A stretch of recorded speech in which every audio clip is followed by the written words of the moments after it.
Life is not just the passing of time. Life is a collection of experiences, their frequency and their intensity. Life is not just watching the clock tick away. Life is a collection of experiences, their intensity, their frequency. Love, a job you find joy from, is not something you discover. It's not like, I found love. Here it is. I found a job I love. That's not how it works. Both of those things require hard work. You are in love because you work very hard every single day of your life to stay in love. You find a job that brings you ultimate joy because you work hard every single day to serve those around you, and you maintain that joy. It's not a discovery. But the problem is this sense of impatience. It's as if an entire generation is standing at the foot of a mountain. They know exactly what they want. They can see the summit. What they can't see is the mountain. This large, immovable object. Life, career fulfillment, relationships are journeys. The problem is, this entire generation has an institutionalized sense of impatience. And do they have the patience to go on the journey to maintain love, to feel fulfilled? Or do they just quit and on to the next, dump and on to the next, ghost and on to the next? God didn't bring you in this world to be average. God didn't bring you in this world to wake up and die one day and just be another person that lived and died and didn't do anything significant in this world. You're still alive. So therefore, God is not done with you. You're still here. God has a plan for your life.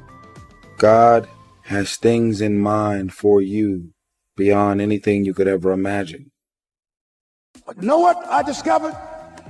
When you're working at your dream, somebody said the harder the battle, the sweeter the victory.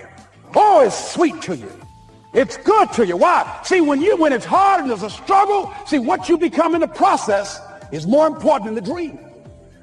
That's far more important. The kind of person you become, the character that you build, the courage that you develop, the faith that you're manifesting. Oh, it's something that you get up in the morning, you look yourself in the mirror, you're a different kind of person. You walk with a different kind of spirit. And people know that you know what life is, that you have embraced life. You know it was hard, but you did it hard. Key phrase: self-protection leads to mediocrity. Self-service leads to fortune. Self-investment leads to fortune.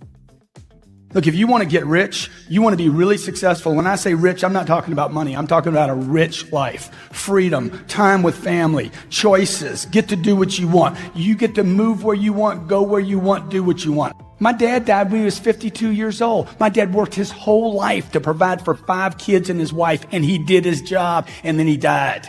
That's not the program I want to get on. Is that the program you want to be on? My dad died, he bought his dream house 9 months before he died. He leaves 2 10-year-old boys, one of me. I'm a twin. 2 10-year-old boys. Never got to enjoy us. I never got to enjoy him. Why? Because he worked so hard with no concept of freedom. He had a good job. He made some money, but he is basically imprisoned in his thinking that work is hard. It's a bigger dream waiting for you, just waiting for you to step into it. To step into it. Your life is big. Your life is huge, and we spend so much time wanting to be in somebody else's life.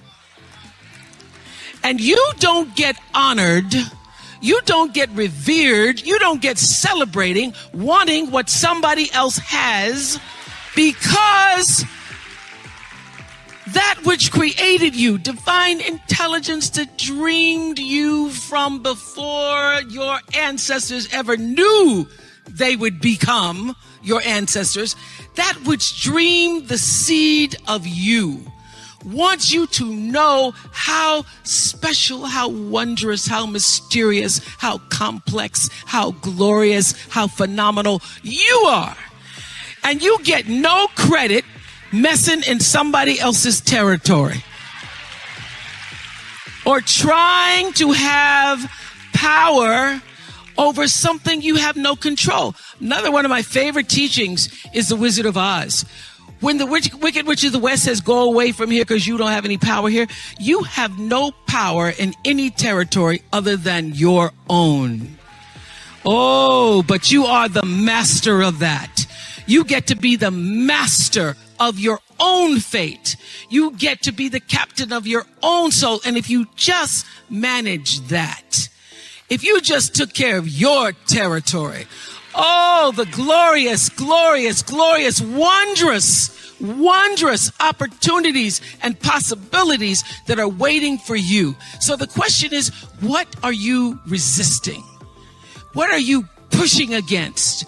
What are you not allowing? What are you blocking because you have this idea of who and what you're supposed to be instead of leaning into the dream that's already been created and waiting for you? It's waiting for you.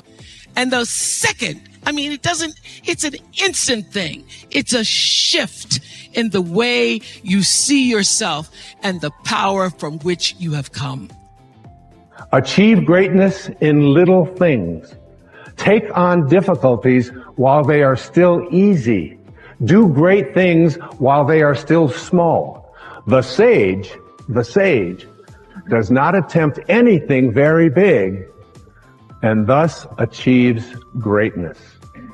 Greatness comes from being in the moment, here, present, in the now. The sage confronts difficulties, but never experiences them. This is the idea of thinking small. And finally, I'd like to see you change from this thought. Change from seeing yourself as separate to seeing yourself as connected to everyone and everything in the universe. I sat and read an essay called The Whole Man by Abraham Maslow. And Maslow was the first person that I'd ever seen in the field of psychology who spoke about we should not be assessing who human beings are and what they're capable of doing based upon what's missing or what's wrong or what they can't do or their weaknesses. We shouldn't study neurology or neurological disorders. We shouldn't study how psychotic people are or how neurotic they are. We should look at the greatest achievers who've ever walked among us, know that they all came from the same intelligence, and recognize and help people to find that within themselves. And as I read this essay, I was so taken by it, and he talked about the qualities or the characteristics of what he called self-actualizing people. And he said the number one quality and characteristic of these people who live at the apex of what he called self-actualization, who are way beyond just taking care of their biological needs, who are way beyond their social needs, who are way beyond needing to be loved and so on. These are people who came here with a purpose. These are people who have a dharma. These are people who won't let anyone else determine what it is they're going to be. He said the number one quality of these people is that they are independent of the good opinion of other people. They listen to an inner voice. Yes, our physical body is what it is, but we can make choices about it. Yes, our spiritual body, our purpose, our dharma, what we're here for, it's also doomed, but we make choices. What are the choices? You came here to be a great artist. I did a whole film on this. It's called The Shift. And this whole idea is that you came here to be a great artist. Do you pick up a paintbrush?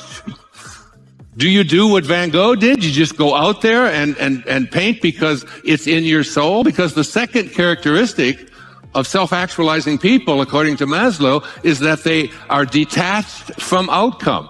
They don't do what they do because of what result is going to come to them, because of how much money they're going to make, how much prestige they're going to get, how big their business is going to grow. That is not what motivates self-actualized people. What motivates self-actualizing people is, this is my calling. I found myself reading the Bhagavad Gita for the third time in the last 3 months. I just keep reading it over and over, just like when I did the Tao 8 years ago when I turned 65 and couldn't stop it. And the teachers showed up. The Buddhist proverb is that when the student is ready, the teachers will appear. It's not whether there's teachers there's teachers everywhere. Everything is a teaching. The question isn't whether the teachers are there. The question is, how willing are you to pay attention? How willing are you to listen to that inner voice that no one else can hear? That little scurvy elephant in there that says, you're not the boss of me. You can't tell me what I'm here for. You have to, it takes a kind of fearlessness, because fear is such an omnipresent force in our lives. I do what I do because of the passion I feel. I am not here because of what you paid me to be here for. I am not here because of any need that I have to sell another book. I am not here for anything external to myself. I am here because I have a passion within me.